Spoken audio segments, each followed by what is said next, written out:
تو بعض خوش نصیب جب قرآن پڑھتے ہیں تو اللہ بھی ان کا سننا پسند فرماتے ہیں. اللہ سنتے ہیں. کتنا پسند آتا ہے اللہ قرآن سنو. اللہ کا کلام ہے. یہ حقیقت میں اللہ سے کلام ہے. اللہ سے باتیں ہیں. اللہ سے باتیں. پتہ نہیں کس کس سے باتیں کرتا ہے یہ آج کا مسلمان. لیکن اگر آج اس کے پاس فرصت نہیں ہے تو اپنے محبوب حقیقی سے بات کرنے کی فرصت نہیں ہے. اس محسن سے، اس کریم سے، اس داتا سے، اس مہربان سے، اس سے بات کرنے کے لیے اس کے پاس وقت نہیں ہے. تو اللہ کا کلام، اللہ سے کلام کا مقام ہے. اللہ سے باتیں ہیں مزے لے لے کر، اللہ کی عظمت کے ساتھ، اللہ کی محبت کے ساتھ، ادب کے ساتھ احترام کے ساتھ. قرآن کی تلاوت اللہ سے کلام کی طرح ہے.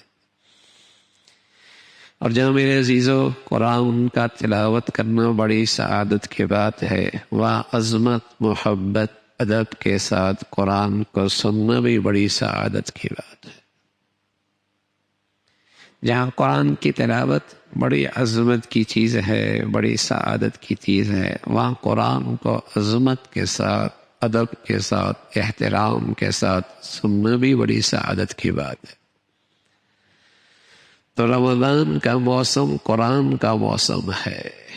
قرآن اور رمضان ساتھ ساتھ چلتے ہیں. اتنا تلاوت ہوا کرتی تھی مسلمانوں کے یہاں رمضان میں.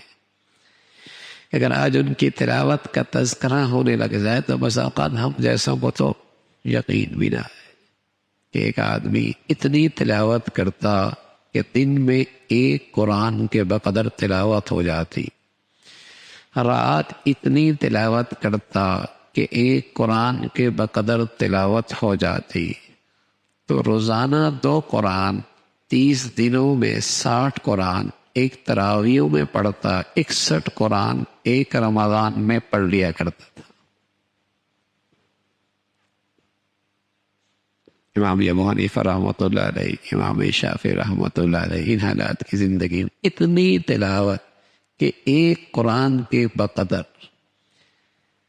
مثلا ایک آدمی نے ایک تلاوت رات کو قرآن تراویح میں پڑھنا ہے تو اس کو اتنی بار پڑھتا کہ ایک قرآن کے بقدر تلاوت ہو جاتی. حضرت شیخ الحدیث مولانا زکریا رحمۃ اللہ علیہ فرمایا کرتے تھے، جو رات کو میں نے منزل پڑھنی ہوتی تھی میں اس کو 31 مرتبہ پڑھتا تھا. ایک قرآن سے بھی کچھ زیادہ، کہ اگر 29 کے چاند ہو جائے تو میری 30 قرآن ختم کرنے کی گنتی پوری ہو جائے. اتنی کثرت سے قرآن کی تلاوت. اور کیوں نہ ہو، اللہ کا نبی صلی اللہ علیہ وسلم کے ہاں جبرائیل امین رمضان میں آیا کرتے تھے. آپ انہیں قرآن سناتے تھے، وہ آپ کو قرآن سنایا کرتے. دور ہوا کرتا تھا، دور کہ رمضان میں پڑھنے کا سعادت بھی مل جائے، سننے کی سعادت بھی مل جائے. پڑھنے کی سعادت بھی ملے، سننے کی سعادت بھی ملے. تو رمضان ایسا ہی ہے. خود بھی کئی قرآن ختم کیے، اور جب تراویحوں کا موقع آیا، سننے کا موقع آیا، ادب کے ساتھ، عظمت کے ساتھ اللہ کا کلام سنا. آدمی کے لیے سننا بوجھل اس وقت ہوتا ہے جب قرآن کی عظمت، ادب، اس کا استحضار نہیں ہوتا. پھر تو اس کا جی چاہتا ہے بس کچھ اس طرح ہو جائے کہ کچھ سمجھ میں نہ آئے اور ختم ہو جائے. پھر تو کچھ اس طرح ہو جائے کہ کچھ اتنا تیز پڑے کہ کچھ سمجھ میں نہ آئے اور ختم ہو جائے. جہاں کچھ 5، 10، 15 منٹ تاخیر ہو جائے، یہ بہت آہستہ پڑتا ہے. وہاں جائیں گے جہاں بہت جلدی پڑتا ہے، بہت جلدی پڑا. یہ بہت جلدی پڑتا ہے.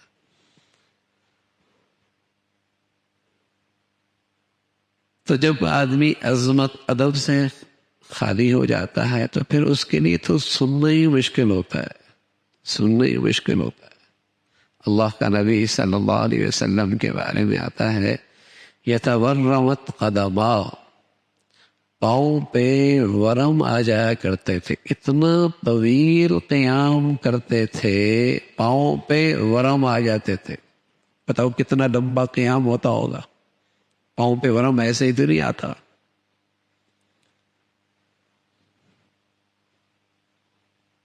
عظمت، ادب، اللہ ہمیں اس کا کچھ حصہ نصیب فرما دے.